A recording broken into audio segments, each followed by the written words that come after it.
भोजपुरी फिल्मों और गानों में बढ़ती अश्लीलता को देखते हुए उत्तर प्रदेश सरकार ने एक बहुत बड़ा कदम उठा लिया है। आज की इस रिपोर्ट में हम योगी सरकार के द्वारा उठाए गए इसी कदम के बारे में आपको बताएंगे। नमस्कार दोस्तों, मेरा नाम है राजीव पांडे और आप सभी का स्वागत है भोजपुरी प्लेनेट में। भोजपुरी फिल्मों और गानों को लेकर आए दिन सोशल मीडिया पर बवाल छिड़ा रहता है। आए दिन भोजपुरी इंडस्ट्री के लोग एक दूसरे पर अश्लीलता का आरोप लगाते रहते हैं। इसी बीच उत्तर प्रदेश के मुख्यमंत्री योगी आदित्यनाथ ने भोजपुरी में फैल रही अश्लीलता को लेकर एक बड़ा कदम उठा लिया है।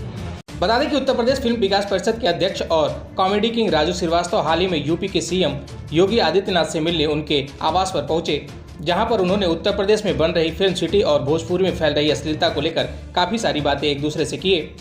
बता दें कि राजू श्रीवास्तव ने भोजपुरी में फैल रही अश्लीलता को लेकर सरकार द्वारा कड़ा फैसला लेने का प्रस्ताव योगी सरकार के सामने रखा, जिसके बाद यूपी के सीएम योगी आदित्यनाथ ने तत्काल फैसला लेते हुए कहा कि जो भी फिल्में और गाने अश्लीलता को बढ़ावा देते हैं, उन फिल्मों पर यूपी सरकार के द्वारा दिए जाने वाली अनुदान को तुरंत रोक दिया जाए।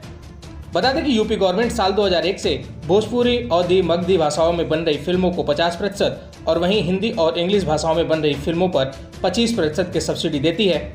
फिलहाल आप सभी यूपी के मुख्यमंत्री की तरफ से भोजपुरी में बढ़ रही अश्लीलता को रोकने के लिए उठाए गए इस कदम के बारे में क्या कहना चाहते हैं? आप अपनी राय हमें नीचे कमेंट बॉक्स में लिखकर जरूर बताएं।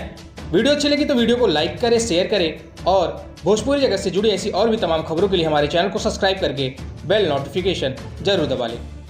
शुक्रिया।